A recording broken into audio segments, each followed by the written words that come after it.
Assalamualaikum warahmatullahi wabarakatuh.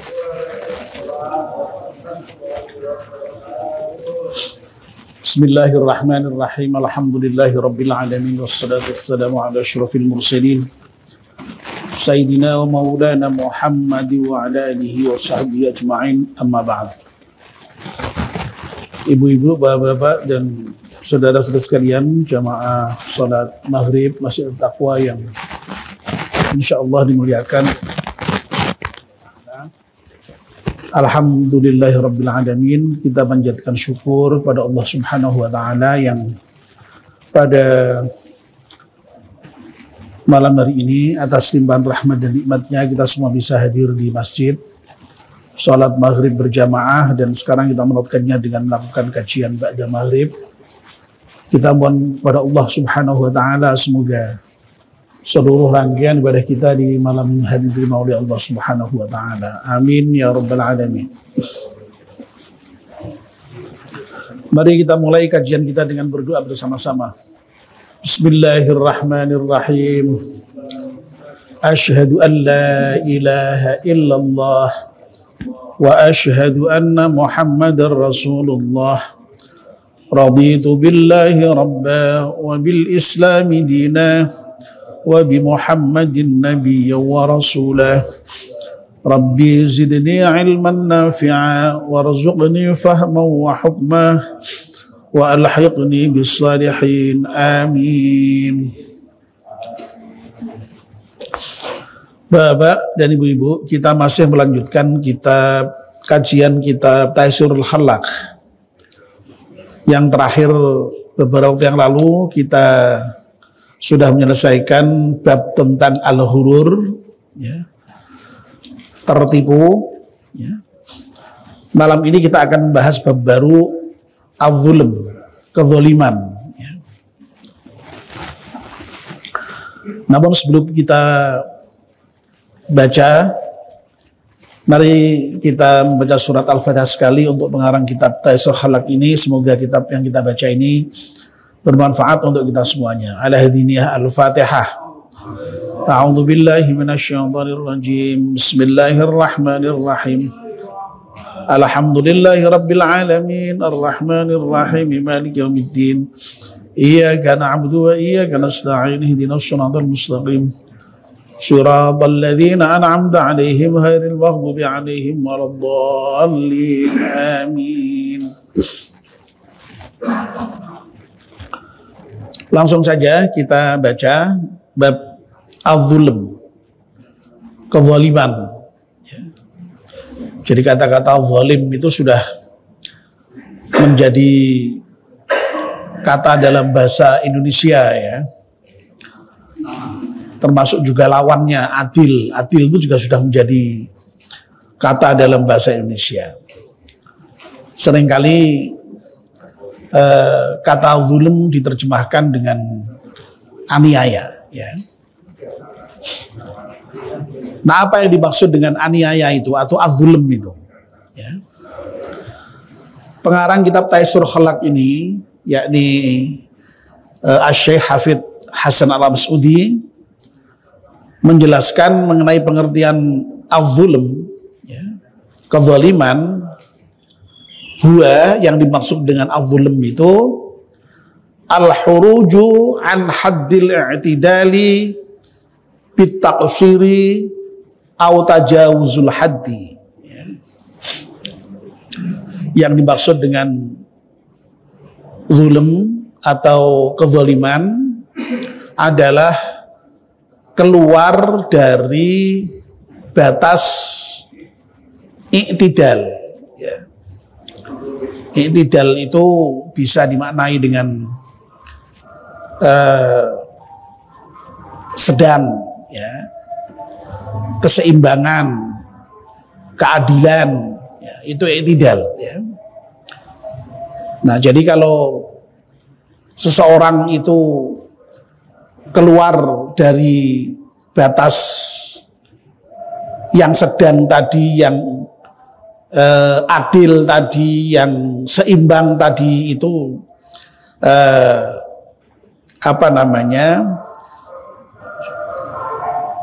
zulm itu, ya, zalim itu. Bitaksiri, ya, dengan sebab taksir itu bisa mengurangi, bisa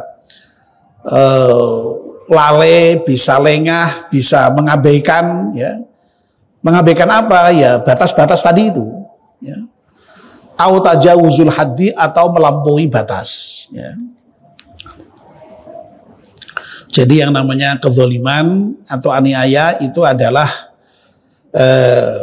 keluar dari batas yang sudah ditentukan, ya. Gampangannya begitu, ya, yang adil, yang seimbang, yang sedengan, ya. Ya. Karena sebab lengah, lalai, ya, atau memang sengaja melewati batas yang sudah ditentukan tadi itu.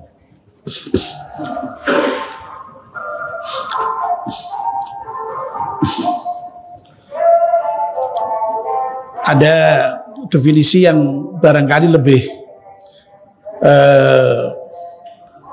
populer, ya, dan lebih mudah nampaknya untuk difahami mengenai kezaliman itu. Jadi zalim itu seringkali didefinisikan sebagai wad'u syai'in fi ghairi mahallih, menempatkan sesuatu tidak pada tempatnya, itu zalim, ya. Itu definisi yang lebih populer dan lebih nampaknya lebih mudah dipahami, ya. Setiap yang tidak pada tempatnya itu zalim, yang pada tempatnya itu adil, ya. Nah, karena zalim didefinisikan sebagai tadi itu, ya, keluar dari batas kesederhanaan, batas keseimbangan, batas keadilan tadi itu, ya. Maka yang namanya zalim itu fayashmalu jami'al ma'asi. Yang namanya kezaliman itu mencakup semua maksiat. Jadi berdasarkan definisi yang seperti itu tadi itu, berarti semua maksiat itu zalim, kezaliman itu. Karena apa? Karena maksiat itu pasti keluar dari batas yang sudah ditentukan, ya. Apa misalnya? Orang apa misalnya mencuri, ya. Mencuri itu zalim karena dia maksiat. Kenapa maksiat? Ya melanggar batas, ya. Allah memberikan batas, ya, kamu jangan mencuri, ya. Kalau kamu ingin mendapatkan rezeki, bekerjalah dengan cara yang halal. Seseorang lalu melampaui batas, ya, lalu mendapatkan rezeki dengan cara mencuri, ya, itu zalim itu, ya, karena maksiat. Jadi maksiat itu apa namanya, tercakup dalam pengertian kezaliman itu. Apalagi zina, ya. Zina itu maksiat, ya. Karena apa? Batasnya, ketentuannya, kalau orang mau berhubungan dengan lawan jenis, ya harus dengan menikah. Loh, kok tidak menikah lalu berhubungan dengan lawan jenis? Ya berarti maksiat. Karena maksiat maka dia termasuk zalim, tidak pada tempatnya, ya. Dan ya semua maksiat, ya, itu pasti zalim, ya. Tidak pada tempatnya, ya. Orang diperintahkan oleh Allah untuk sholat, lu kok tidak mau sholat, maksiat dia, berarti dia zalim, tidak menempatkan diri pada tempatnya. Wong seharusnya seorang hamba itu harus sholat, lu kok tidak mau sholat, zalim kan, ya. Tidak menempatkan diri pada tempatnya, ya. Orang kaya mestinya apa? Membayar zakat. Lu kok tidak membayar zakat, berarti maksiat dia, dan karena itu dia zalim, Jadi sekali lagi, Masya Allah ya, karena zalim itu definisinya adalah keluar dari batas ya, yang seharusnya ya, maka semua maksiat itu tercakup dalam pengertian kezaliman itu. Ya. Wa ya'ummu anwa'ar radha'il, ya. Dan juga mencakup berbagai macam jenis apa namanya perangai yang hina, ya. Apa misalnya sifat-sifat yang hina itu apa? Apa misalnya? Sombong, ya. Sombong itu hina, ya. Ya. Nah, sombong itu zalim. Karena apa? Seharusnya orang tidak boleh sombong. Ya. Loh, kok menyombongkan diri berarti dia zalim. Ya. Angkuh sama ya, sama. Sombong dan angkuh sama. Apalagi kikir. Kikir itu sifat tercela apa enggak? Tercela ya, sifat hina. Ya. Seharusnya boleh enggak kikir itu? Enggak boleh, ya. Orang itu harus lomo, orang itu harus wahweh, ya, mudah memberi, ya, nyah-nyoh, harusnya itu. Loh kok kemudian lalu kikir, ya, hartanya ditahan, tidak boleh keluar sama sekali, ya. Bahkan saking kikirnya itu, ya, sering digambarkan ibaratnya genggam baju rak ketes, ya. Oh itu kan ya saking pol-polan ya, toh kikirnya itu toh itu. Saking pelitnya ya, saking metilnya itu sampai genggam air aja enggak menetes itu, ya. Itu zalim itu. Ya. Apalagi pokoknya semua sifat yang hina itu pasti zalim, ya. Termasuk tadi semua yang maksiat pasti zalim. Ya. Itu. Karena apa? Melampaui batas yang seharusnya. Intinya itu aja, melampaui batas yang seharusnya. Ya. Nah, lalu kemudian pengarang kitab ini membagi zalim itu menjadi dua. Ya. Wa sahibuhu imma zalimun li nafsihi au zalimun li ghairihi. Dan orang yang memiliki sifat zalim ini imma zalimun li nafsihi, ya, bisa dia itu zalim terhadap dirinya sendiri, ya, menganiaya dirinya sendiri, au zalimun li ghairihi, atau berbuat zalim terhadap orang lain. Ya, jadi zalim itu ada dua, ya, pembagiannya, ya, menzalimi diri sendiri dan menzalimi orang lain. Ya. Nah lalu kemudian dilanjutkan dengan penjelasan mengenai kedua bentuk kezaliman tadi itu, ya. Fadzulmun nafsi, adapun yang dimaksud dengan zalim terhadap diri sendiri atau aniaya terhadap diri sendiri, ibaratun anit taksiri fi ta'atillahi ta'ala.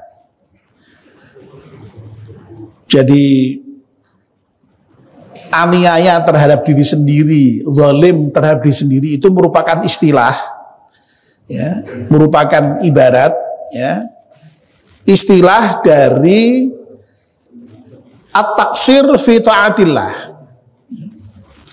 At-taksir itu kalau makna letterleknya ya mengurangi, ya. Jadi mengurangi ketaatan kepada Allah. Tapi at-taksir itu juga bisa bermakna lalai, bisa bermakna abe, bisa bermakna lengah, ya.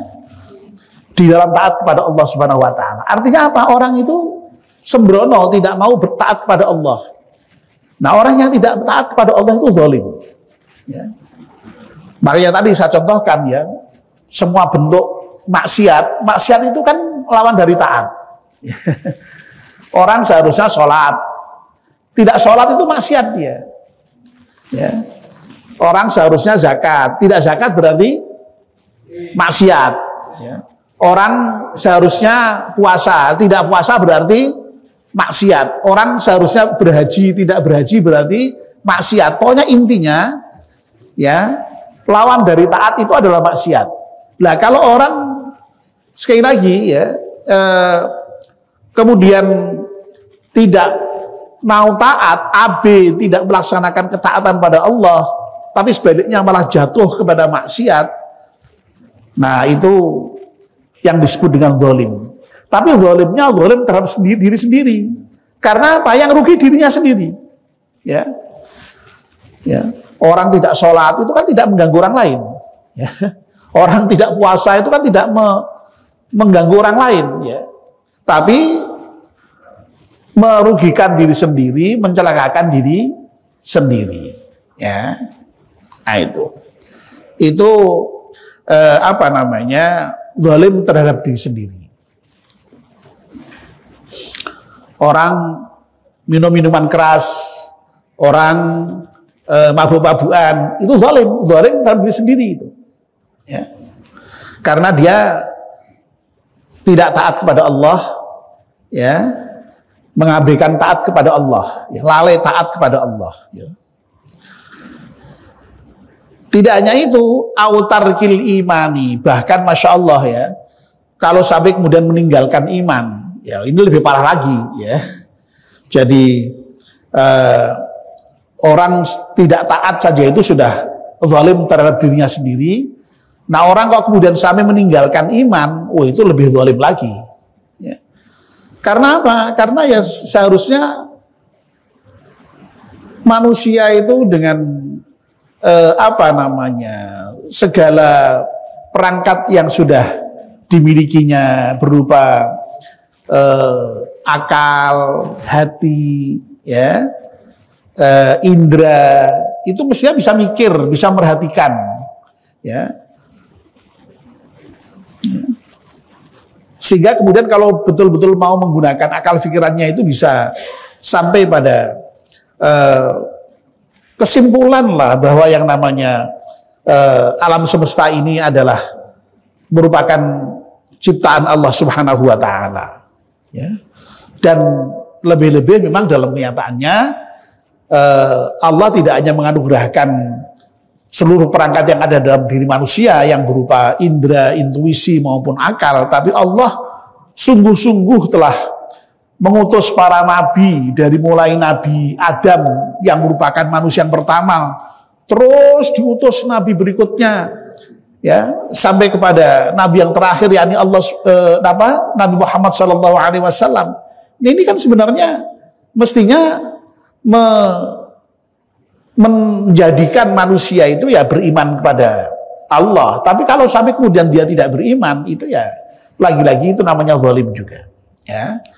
Jadi apa namanya, yang namanya zalim terhadap diri sendiri ini sekali lagi ya bisa karena AB atau lalai di dalam taat kepada Allah maupun sampai pada level meninggalkan iman. Ya. Lalu yang berikutnya wa zulmul ghairi, sedangkan zalim terhadap orang lain, ya. Ya, jadi tadi zalim terhadap diri sendiri, sekarang zalim terhadap orang lain. Ibaratun, itu merupakan istilah, ya, anit tafriti fi haqqihi, ya. Jadi istilah untuk menyebut apa namanya, at-tafrit itu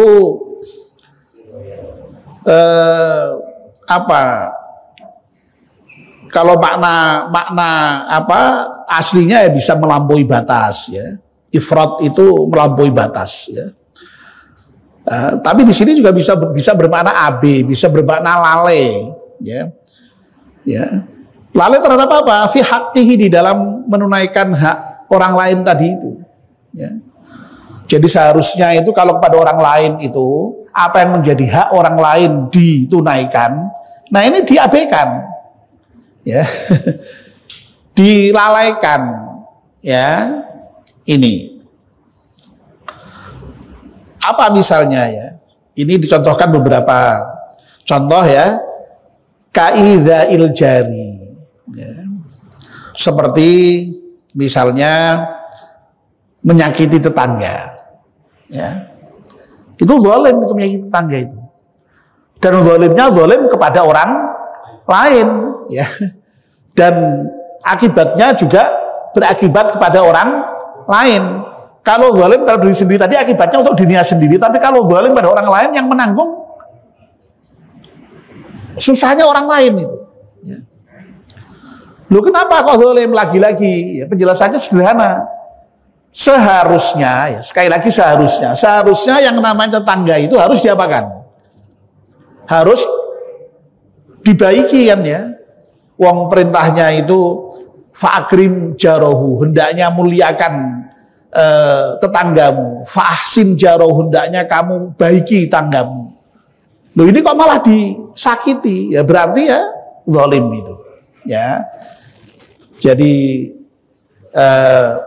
ibu-ibu, bapak-bapak, ya, menyakiti tetangga, ya, itu ternyata merupakan kezaliman, ya, karena tidak seharusnya, yang seharusnya adalah menghormati dan berbuat baik kepada tetangga, ya.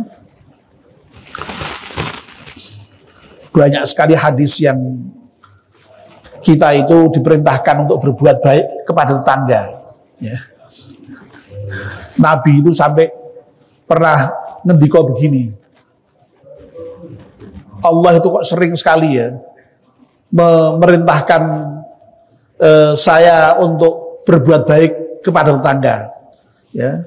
Sampai-sampai saya itu menyangka jangan-jangan tetangga itu sampai punya hak waris. Saya begitu Nabi itu, saking apa namanya, seringnya Allah memerintahkan untuk berbuat baik kepada tetangga itu, ya.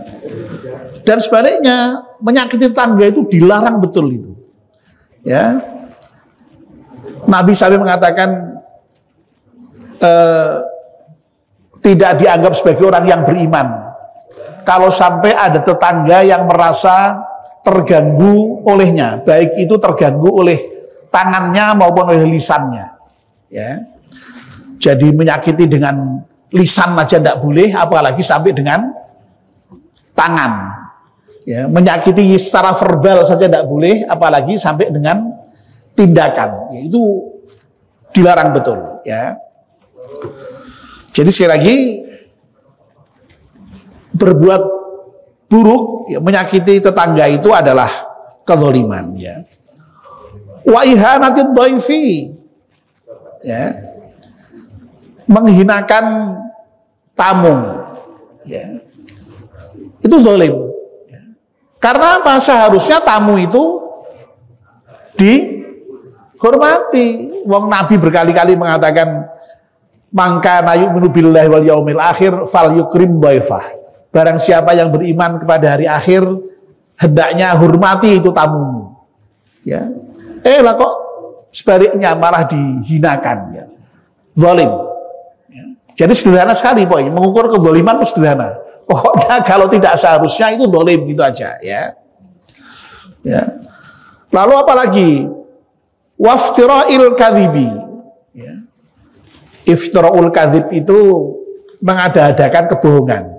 Ya, sama saja, ya. Harusnya orang itu jujur, harusnya itu orang bicara apa adanya.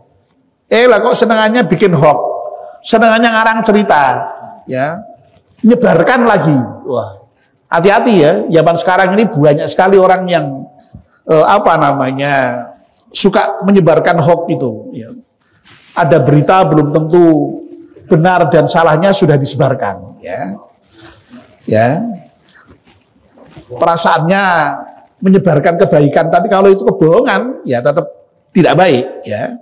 Nah, itu zalim juga. Sebab yang harus disebarkan, yang harus diadakan mestinya yang kejujuran, kebenaran, bukan kebohongan.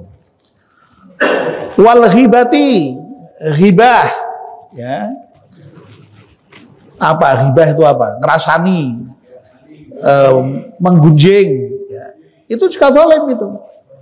Harusnya terhadap orang lain itu ya menceritakan kebaikannya. Yang diceritakan kejelekannya, keburukannya. Kalau yang diceritakan yang baik-baik kan tahadus fin nikmah, baik, senang orang itu ya. Ya.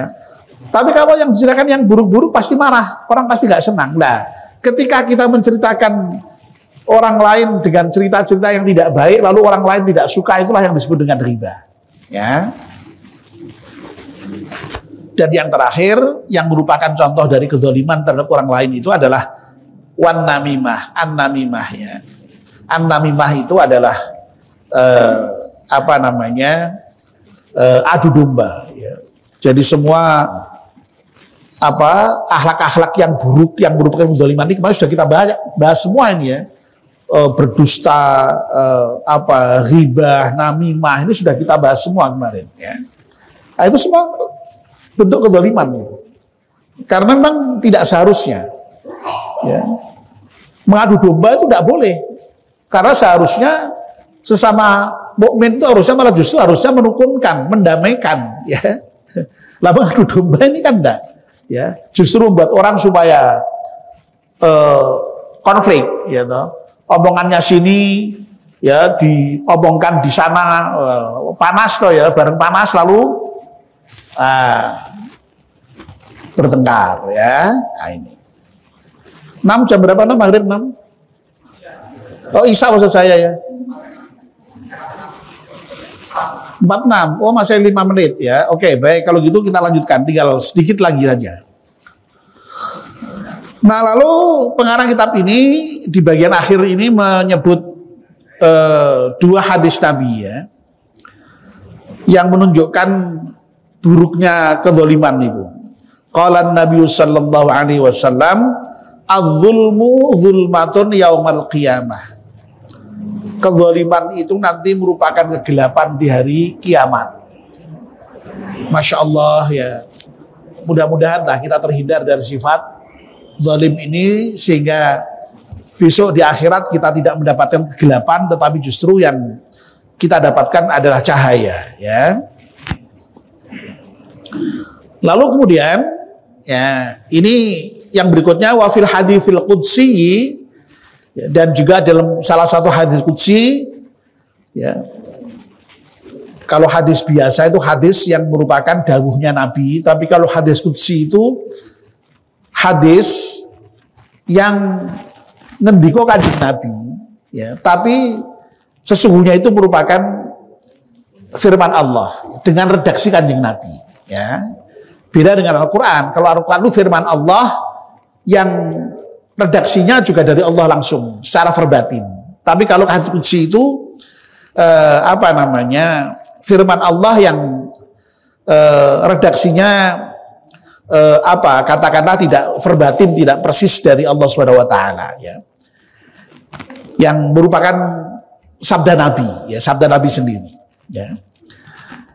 Apa itu dawuhnya Allah dalam hadis qudsi itu? Ya ibadi, wahai hambaku, inni haramtu zulma. Sesungguhnya aku ini telah mengharamkan kezaliman ya. Jadi yang sudah kita ceritakan panjang lebar tadi, zalim tadi itu memang diharamkan oleh Allah Subhanahu wa taala. Ya. Ala nafsi, ya. Bahkan kezaliman itu diharamkan oleh Allah terhadap dirinya sendiri. Ya. Oleh karena itu Allah tidak mungkin zalim. Allah tidak mungkin aniaya karena Allah itu Maha Adil, ya. Jadi jangan sedikit pun kita punya prasangka bahwa Allah itu zalim ya.